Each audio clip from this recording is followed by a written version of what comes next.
नमस्कार, खबरें जारी न्यूज 24 पर मैं हूं आपके साथ मकसूद खान। 21 दिन की अंतरिम बेल पर बाहर आए। दिल्ली के मुख्यमंत्री अरविंद केजरीवाल की बेल की मियाद 1 जून को पूरी हो गई और फिर केजरीवाल ने 2 जून को तिहाड़ जेल में सरेंडर कर दिया। लेकिन सरेंडर से पहले अरविंद केजरीवाल राजघाट पहुंचे, राष्ट्रपिता महात्मा गांधी को श्रद्धांजलि अर्पित की। इसके बाद केजरीवाल ने कनॉट प्लेस हनुमान मंदिर में दर्शन भी किए। यही नहीं, जेल जाते जाते केजरीवाल ने एक बार फिर से मोदी सरकार पर करारा वार किया। जनता के बीच यह मैसेज देने की कोशिश की कि लोकतंत्र को बचाने के लिए वो जेल जा रहे हैं। ऐसे में देखिए कैसे केजरीवाल ने 21 दिनों में बदल दिया 21 सीटों का सियासी समीकरण।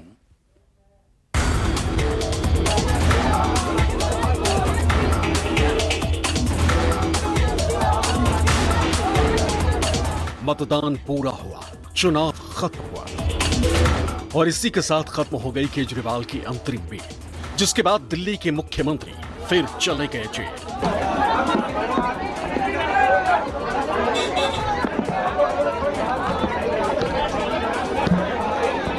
इस बार जब जा रहा हूं मुझे नहीं पता अब मैं कब वापस आऊंगा। मुझे नहीं पता ये क्या करेंगे मेरे साथ जेल में, लेकिन मुझे कोई परवाह नहीं है। जो मर्जी चल हो जा शुरू। केसरिया से मन जोगी हुआ रे, दिल झूमे देखो पतवारा हुआ रे, दिल झूमे देखो पतवारा हुआ रे। हर पल मनाओ केसरी त्योहार। विमल बोलो जुबान केसरी करें। अगर भगत सिंह फांसी पे चढ़ गए, मैं भी फांसी पे चढ़ने के लिए तैयार हूं। मेरे शरीर का एक एक कतरा इस देश के लिए, मेरे शरीर के खून की एक एक बूंद इस देश के लिए, मेरे जीवन का एक एक पल देश के लिए। दिल्ली के मुख्यमंत्री अरविंद केजरीवाल पहले दोपहर 3:30 बजे राजघाट पहुंचे। यहां उन्होंने महात्मा गांधी की समाधि पर श्रद्धांजलि अर्पित की। इसके बाद केजरीवाल ने कनॉट प्लेस स्थित हनुमान मंदिर में भी दर्शन किए। उसके बाद केजरीवाल ने जमानत खत्म होने के बाद तिहाड़ जेल में सरेंडर कर दिया। इससे पहले वो आम आदमी पार्टी के दफ्तर गए और कार्यकर्ताओं से मिले और संबोधित भी किया। इस प्रचार के दौरान एक सबसे बढ़िया बात यह हुई कि सारे देश के सामने प्रधानमंत्री श्री नरेंद्र मोदी जी ने यह कबूल किया कि उनके पास मेरे खिलाफ रत्ती भर भी सबूत नहीं है। हम कहते थे ना, जब भी हमसे पूछा जाता था कि भाई ये कह रहे हैं 100 करोड़ रिश्वत ली, 100 करोड़ रिश्वत ली, वो 100 करोड़ कहां गया? 500 से ज्यादा जगह तुमने रेड मार ली, कहीं चवन्नी मिली हो, अठन्नी मिली हो, 1 रुपया मिला हो। केजरीवाल तिहाड़ जेल जाने से पहले जब राजघाट पहुंचे तो इस दौरान भाजपा के कार्यकर्ताओं ने उनके खिलाफ विरोध प्रदर्शन और नारेबाजी भी की।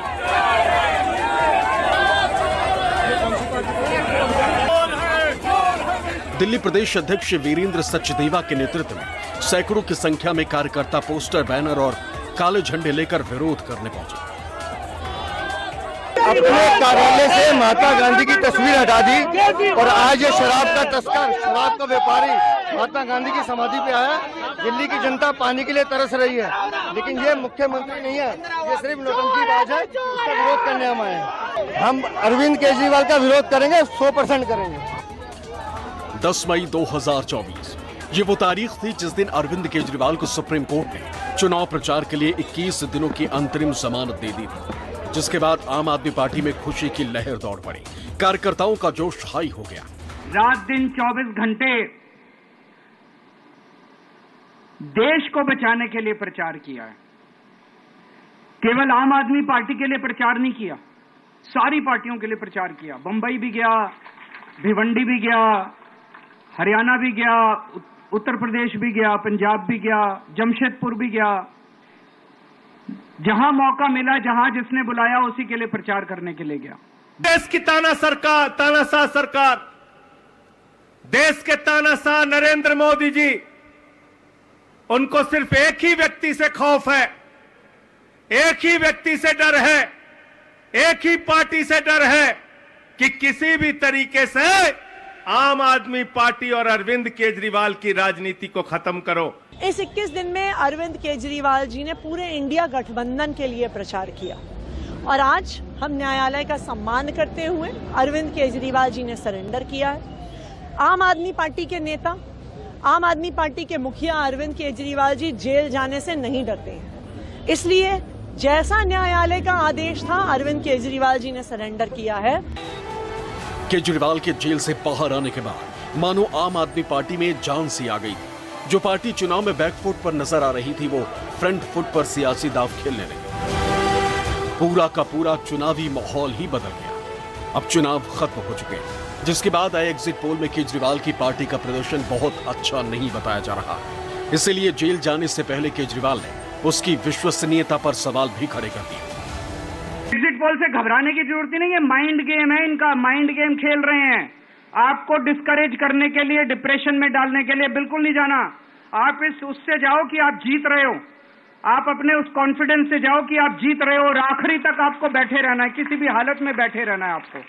हमें हर एक को लड़ना पड़ेगा।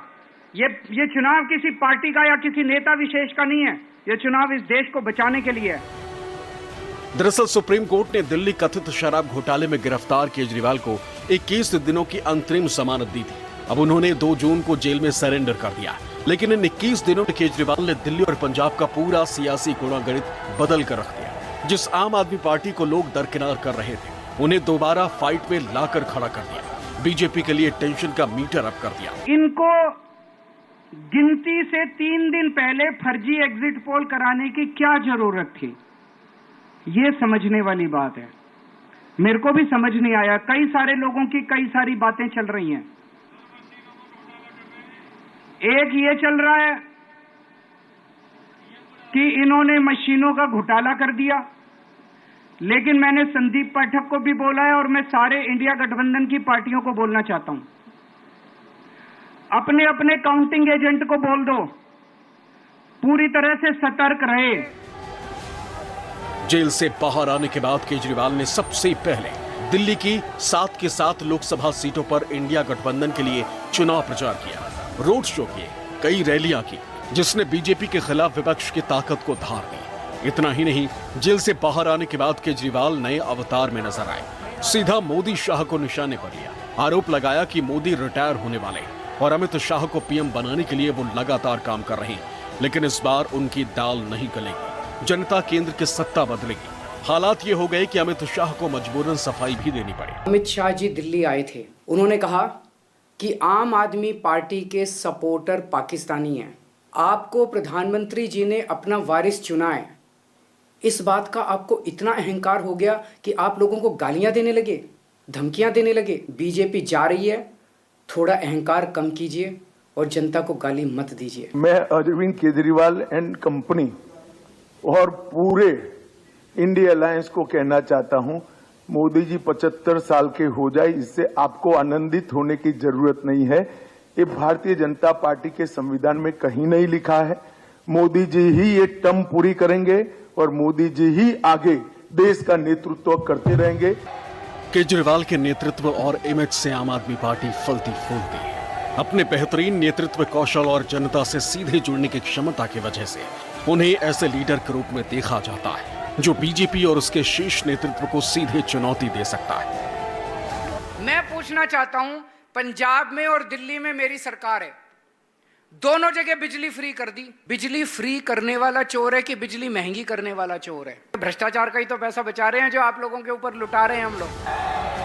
चुनावी मौसम के बीच अरविंद केजरीवाल जिस तरह इलेक्शन कैंपेन में शामिल हुए, उससे न केवल आप कार्यकर्ताओं में नया उत्साह जगा, बल्कि कांग्रेस उम्मीदवारों में भी खुशी की लहर दौड़ गई। दिल्ली के सीएम ने तीनों कांग्रेस उम्मीदवारों के लिए अलग अलग रोड शो किए।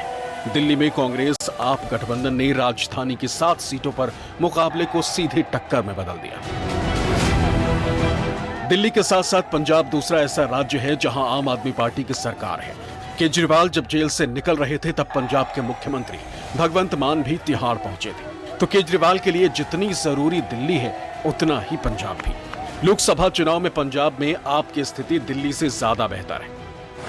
2014 में इस पार्टी को पंजाब में 4 सीटें मिली थी, वहीं 2019 में 1 सीट से संतोष करना पड़ा था। दोनों ही चुनाव में भगवंत मान लोकसभा पहुंचे थे। ऐसे में केजरीवाल का फोकस दिल्ली के साथ साथ पंजाब में भी रहा, जहां वो पार्टी उम्मीदवारों के लिए लगातार रैलियां और चुनावी सभाएं करते नजर आए। गौर करने वाली बात यह है कि पंजाब में लोकसभा की 13 सीटें और आम आदमी पार्टी सभी 13 सीटों पर चुनाव लड़ रही है।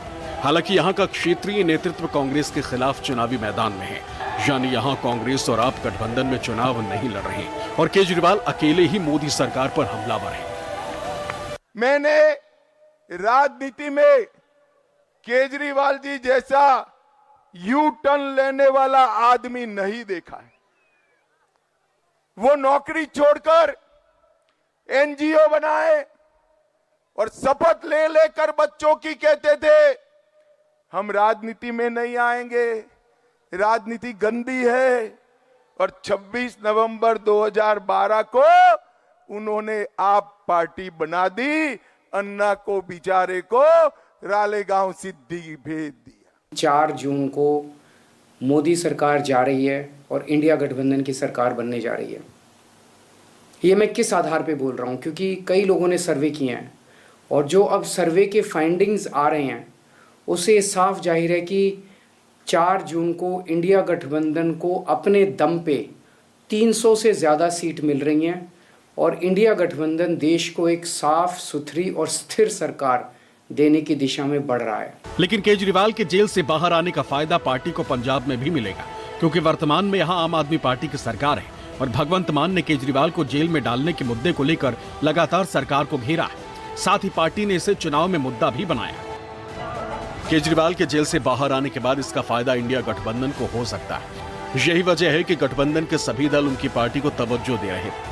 केजरीवाल के बाहर आने से और धुआंधार चुनावी प्रचार करने से बीजेपी को टेंशन और इंडिया गठबंधन को मजबूती मिलने का पूरा अनुमान लगाया जा रहा है। रैंडम जितने बूथ होते हैं, ईवीएम मशीन होती है, उसकी पर्चियां पड़ती हैं। उन पर्चियों में से 5% पर्चियां उठाई जाती हैं। उन 5% ईवीएम की मैचिंग वीवीपैट की स्लिप से कराई जाती है। वीवीपैट पे जो स्लिप है उसकी काउंटिंग होती है, जैसे बैलेट पेपर की काउंटिंग होती थी, और उसकी काउंटिंग और ईवीएम की चेकिंग होती है दोनों की। एक भी मशीन अगर मैच ना करे तो वहां चुनाव रद्द कर दिया जाता है। हम इंडिया गठबंधन को मिलने के लिए कोई गुंजाइश नहीं है, यानी कि हमें 295 के ऊपर ही मिलेंगे।